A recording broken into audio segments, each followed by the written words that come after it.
the spring weather, you might start gardening soon. So we have Dave and Craig from Idaho Power here to tell us how gardening can actually affect our power bill. Yeah, the reason I asked Craig to come today is he's an arborist for Idaho Power, so he's the perfect guy to talk about this. Yes. And it's the perfect time to start thinking about planting a garden as well as the trees. So that's what we want to talk about today is the shade trees. Okay. A perfectly placed shade tree can save you up to 15% on your cooling costs. Wow. So we want to talk a little bit about that. Yes. You want to get the right tree and put it in the right place. So as we take a look at our poster board here, the best place is the west. So the west side is the best side to plant a tree. West is best. There we go. You can remember it. The east is pretty good too, because the sun's going to rise in the east. It's going to set over here in the west. And in the summer, the sun gets so high, it's just sitting on the top of our house. The winter is a little bit different. It's lower, and it's going to hit the south side of our home. We don't want to block that because that's heat coming into our home in the cold weather. But in the summertime, east and west, that's where we're going to want to plant our trees. And Craig's got a couple of examples that he's going to talk about. Okay. Yeah, thanks, Dave.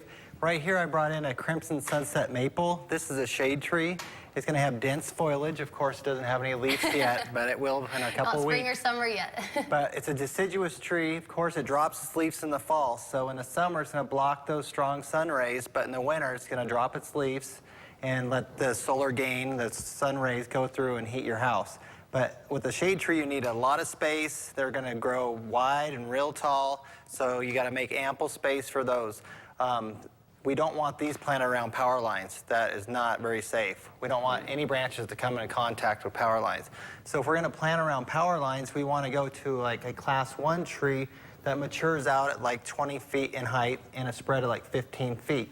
So these can grow in tighter spaces, compatible around power lines, and that's where you want to do those trees. Stay away from shade trees near power lines because we don't want to have unsafe things around power lines or getting in there.